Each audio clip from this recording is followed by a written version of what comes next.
NS lookup. এই NS লুকআপটা কি? NS লুকআপটা হচ্ছে আমাদের ডিএনএস ট্রাভেল শুটিং এর জন্য এবং ওয়েবসাইট অ্যাক্সেস প্রবলেমের জন্য কিন্তু আমাদের এই ডিএনএস সার্ভারটাকে সরি এই এনএস লুকআপ কমান্ডটাকে ইউজ করা হয়ে থাকে। ঠিক আছে? এই আমি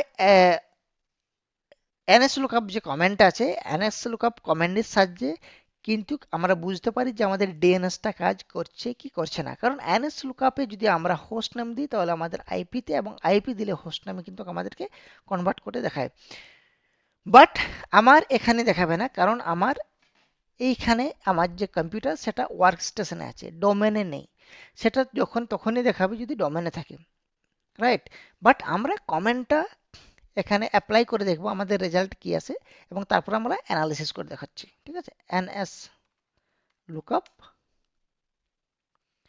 192.168.2.102, এটা ছিল আমার IP address, right? And hit on enter, right?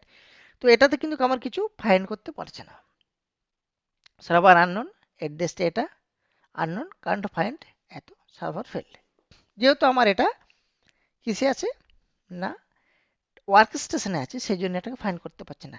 এটা যদি আমার ডোমেনে থাকতো তাহলে কিন্তু এটাকে আমার ফাইন্ড করে দিত যে আমার এই আইপি অ্যাড্রেসের এগেনস্টে এই হোস্ট নেমটা আছে বা এই হোস্ট নেমের এগেনস্টে এই আইপি অ্যাড্রেসটা আছে। That's it. So NS lookup আমরা বুঝে গেলাম।